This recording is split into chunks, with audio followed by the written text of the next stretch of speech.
Let's talk depressive episodes and how the fuck you even remotely get out of one. First things first, this doesn't look the same for everybody and it can manifest itself in so many different ways. I just got out of one from like November, December, and this is what it looked like for me.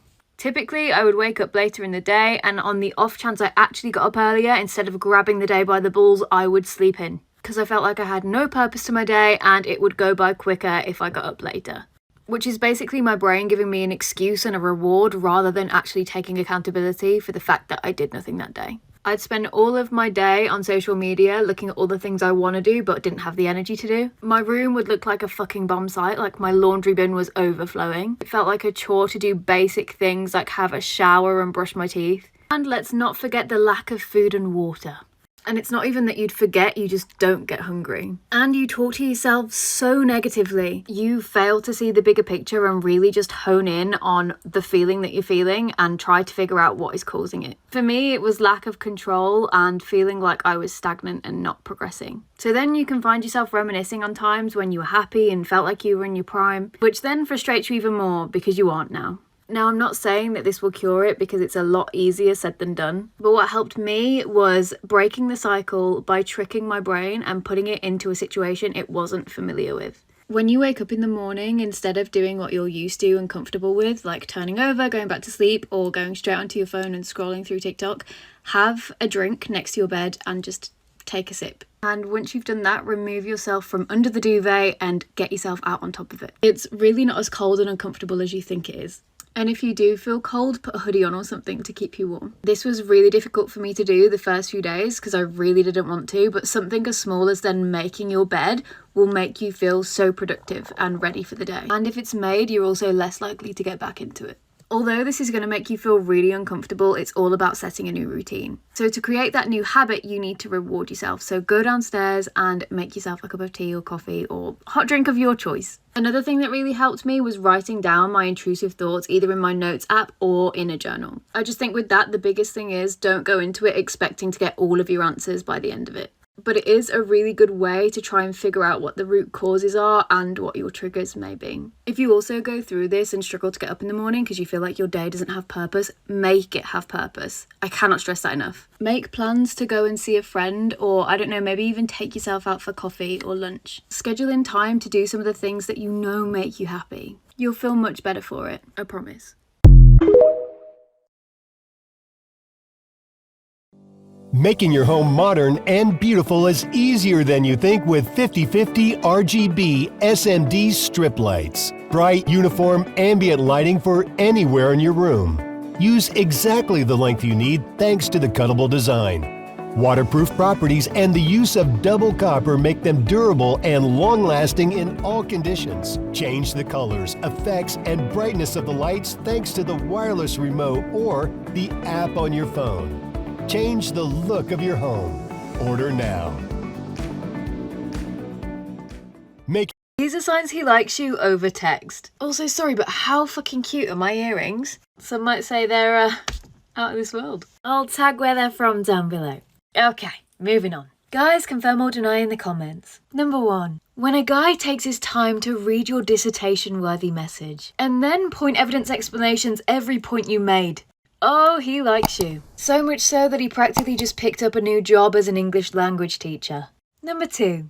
Crackhead energy. If you guys talk all day and stay up till early hours of the morning just talking random shit, I'm talking conspiracy theories, would you rather, if you can say the most weird fucked up thing and he matches your energy, first things first, you gotta move like Ash and catch him while you can because that right there is husband material. Secondly, bro is depriving himself of sleep for you.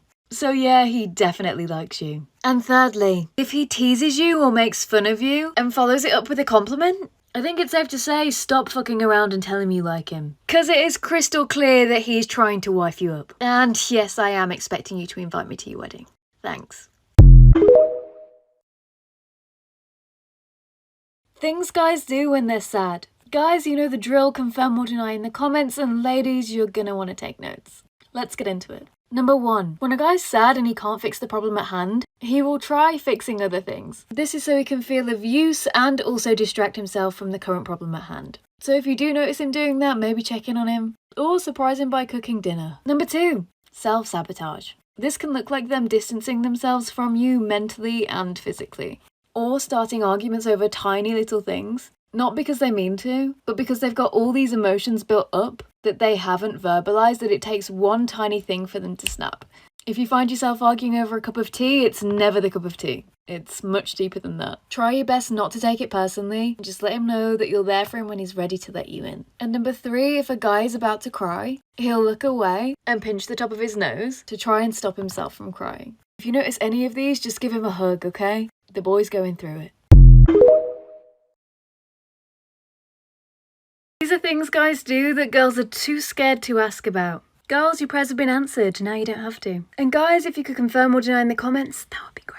Grab your popcorn, because this is about to be real entertaining. Number 1, social media stalking. Now, it's common knowledge that us girls, when we're newly dating, carry out a very thorough background check on the socials. Are we crazy? Are we psychos? Or do guys do the same? Survey says apparently they do, but not for the same reasons we do. It's to check if they've got the green light to go full steam ahead. First, they'll look at your mutuals. Second, they'll look through your comment section just to see if there's any competition or you're cheating on your boyfriend. And number 3, they'll definitely be looking at your tagged photos to make sure you're not catfishing them. The more you know. Number 2, girls' group chats are incredibly juicy. In fact, I could do a whole separate video on just what goes down in those chats. But a guy's group chat's the same, yes or no. Unexpected item in bagging area. In comparison, they're incredibly boring. Let's put it this way, more nudes are shared in a girls' group chat than in a guy's. And before you get paranoid, boys, it's the girls getting approval of their nudes before they send them, okay? In a guy's group chat, it's football updates, memes, and to see when everybody's hopping on the PS. Or Xbox, whichever floats the boat. I'm talking like 0 relationship drama. Meanwhile, the girls' group chat could pass as a cutscene from EastEnders. Number 3, tape measures. Yeah, as girls, we don't measure body parts, apart from that traumatic bra fitting experience at the age of 14. But how do guys go about measuring their size, you ask? I'll tell you one thing. Apparently it's not with a tape measure. It's with a phone. And then consequently, when you're holding yours, they can kind of imagine how they'd size up. I'm sure Steve Jobs would be so proud. Or maybe he started it.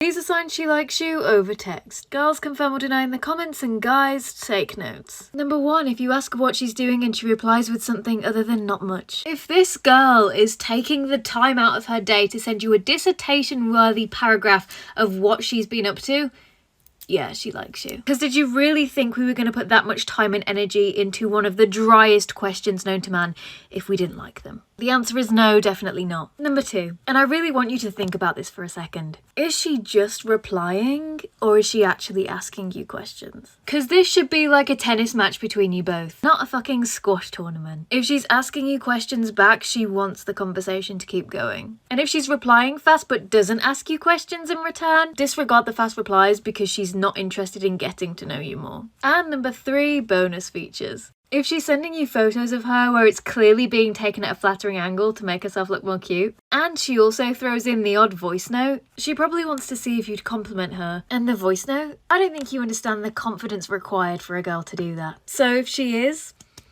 she likes you.